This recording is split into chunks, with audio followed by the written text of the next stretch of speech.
नमस्कार। सूखे की सीख इस कार्यक्रम में हम आपको ये बताने की कोशिश करेंगे कि महाराष्ट्र के इस साल के भयंकर सूखे में लोगों ने और समाज ने भी क्या सीख ली और इसे अमल में लाने के लिए उन्होंने क्या कोशिशें की हैं।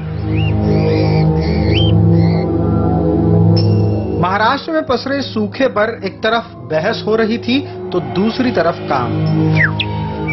सरकार की मशीनरी तो लगी ही थी, लेकिन इस संकट में कई गैर सरकारी संगठन भी आगे आए। जहां एक तरफ सरकारी काम की गति सुस्त थी तो दूसरी तरफ का काम तेजी से आगे बढ़ रहा था। महाराष्ट्र में इस साल के सूखे में सबसे ज्यादा किल्लत थी तो पानी की, और उसे खत्म करने के लिए राज्य भर में कई कोशिशें हुई। उसमें से एक सबसे अहम कोशिश महाराष्ट्र के बीड जिले में हुई।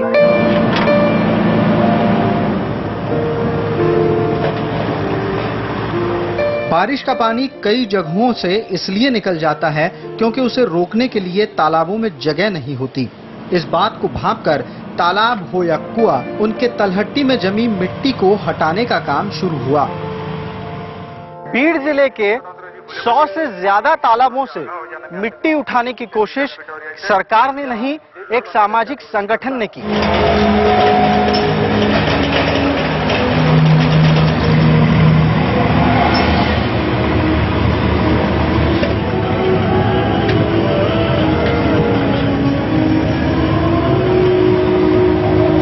इस कोशिश के साथ ही आसपास के तालाबों से उठी हुई मिट्टी की वजह से यहाँ के खेतों की भूमि उपजाऊ तो बनी ही, लेकिन तालाबों की पानी इकट्ठा करने की क्षमता भी बढ़ गई।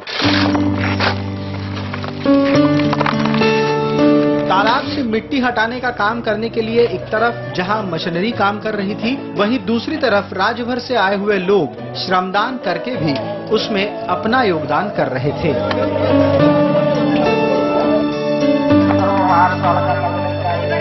खाता वही लिखने वाले हाथ मिट्टी निकाल रहे हैं।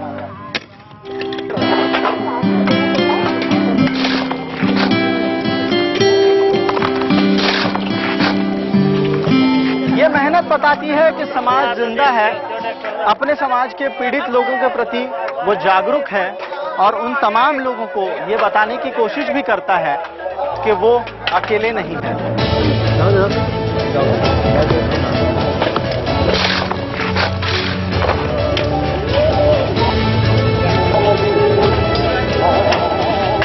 गाने में भी कहा जाता है कि साथी हाथ बढ़ाना, एक अकेला थक जाएगा, मिलकर बोझ उठाना।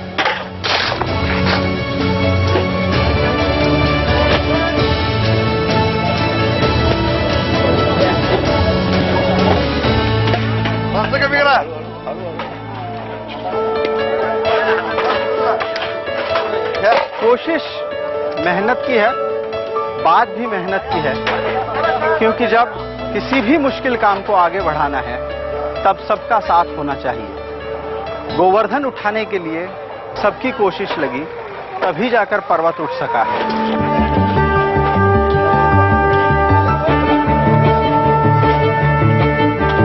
आप पीड़ित समाज के लिए अपने घर से निकल के 200 किलोमीटर दूर आई। जब ये काम करके घर जाएंगी, क्या बताएंगी अपने बच्चों को? बच्चों को तो ये संस्कार मिल ही जाएंगे कि अपने खुद के लिए नहीं, समाज के लिए जो कष्ट करेंगे उससे पूरे समाज का और उससे देश का फायदा होने वाला है।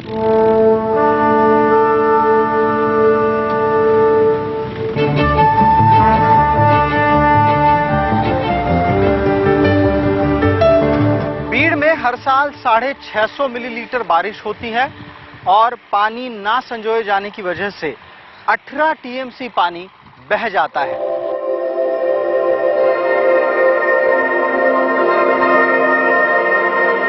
मुथा जी, ये सारी कवायद करने की जरूरत क्या है? क्योंकि ये है सरकार का काम जी। आप कोई सरकारी व्यवस्था नहीं हो जी। एक सामाजिक संगठन ये क्यों कर रहा है? क्योंकि यहाँ कोई खेती में उत्पादन नहीं होता है, इसलिए बीड़ के इस तालाबों का गाल पूरा की पूरा मिट्टी निकालने का ये हम लोगों ने डिसीजन लिया। इस मिट्टी निकालने के कामों की वजह से जो आप 125 के करीब तालाबों से ये काम कर रहे हैं जी, उससे तालाबों में जमा होने वाले पानी की क्षमता भी बढ़ेगी। इससे 4 काम हो रहे हैं। पहला काम तो ये मिट्टी पूरे के पूरे 2,500-3 हजार एकड़ खेती में केवल हमारी यहाँ की मिट्टी अभी खेतों में जा रही है। उनको 10 साल तक वापस दोबारा खेती में देखने की जरूरत नहीं। जो 50 साल में यहाँ फसल नहीं आई वो फसल आने वाले 4 महीने में यहाँ आएगी, खुशहाली आएगी।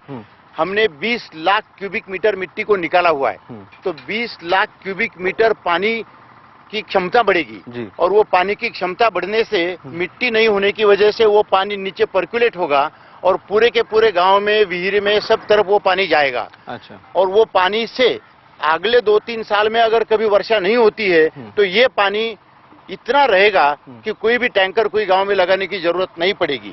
और तीसरा फायदा ये है कि यहाँ की फसल अच्छी होने के बाद और पानी आने के बाद यहाँ के लोग जो बाहर गांव मजदूरी के लिए जाते हैं शुगर फैक्ट्रीज पर, उनको रोकना ये सबसे बड़ा मकसद है। क्योंकि ये लोग जब 6 महीने के लिए शुगर फैक्ट्री पर जाते हैं तो इनके बच्चे जाते हैं, उनकी स्कूल का प्रॉब्लम होता है, पूरी की पूरी नेक्स्ट जनरेशन का प्रॉब्लम होता है। पिछले 4 जनरेशन से ये सिलसिला शुरू है। हम इस सिलसिले को बंद करना चाहते हैं।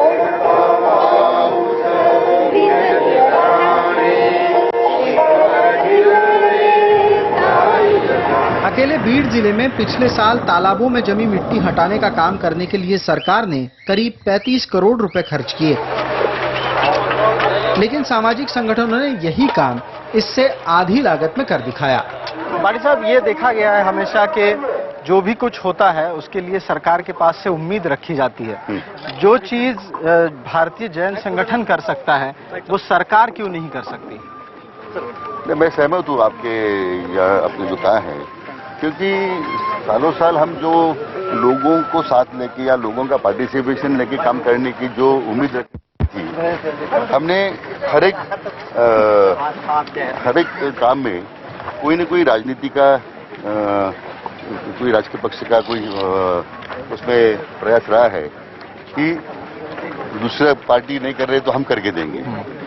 इस माध्यम से एक प्रकार की जो सेवा की भावना की जो वृत्ति हमने कल्टीवेट करने चाहिए थी वो हम नहीं कर पाए।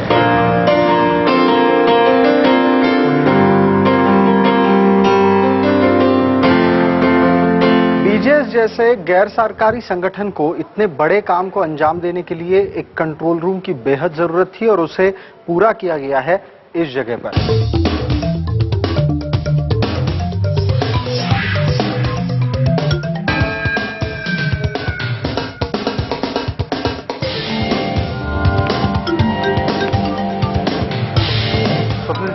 नमस्कार। ये बताएं कि दिन में आप किन किन जगहों से डेटा कलेक्ट करते हो और ये सारा डेटा इकट्ठा करके क्या तय होता है?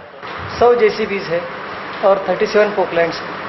हमने लगभग 117 साइट्स पे काम चालू है कि कितने समय पे ये मशीन चालू हुआ, उस समय वो जेसीबी या पोकलैंड में मीटर रीडिंग क्या था तो वो स्टार्टिंग रीडिंग नोट करते हैं एंड देन काम चालू होता है। वहाँ पे जो ट्रैक्टर्स लगते हैं तो उनका कितना ट्रैक्टर्स पर डे फिल हुआ, यानी कुल मिलाकर हर दिन कितना काम हुआ इसका हिसाब आपके पास होता है।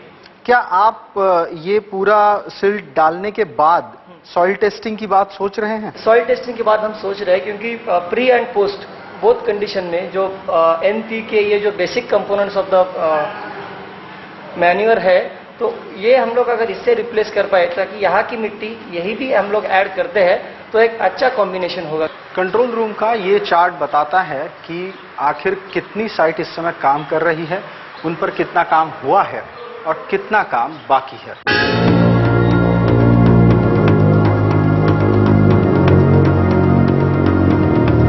कहते हैं हिम्मत मर्दा तो मदद खुदा। अब इंसान ने अपना काम कर लिया है। उम्मीद मॉनसून से है। जब पानी बरसेगा तो जमीन उसे अपने में पकड़ लेगी और साथ ही खेती भी लहलहा उठेगी।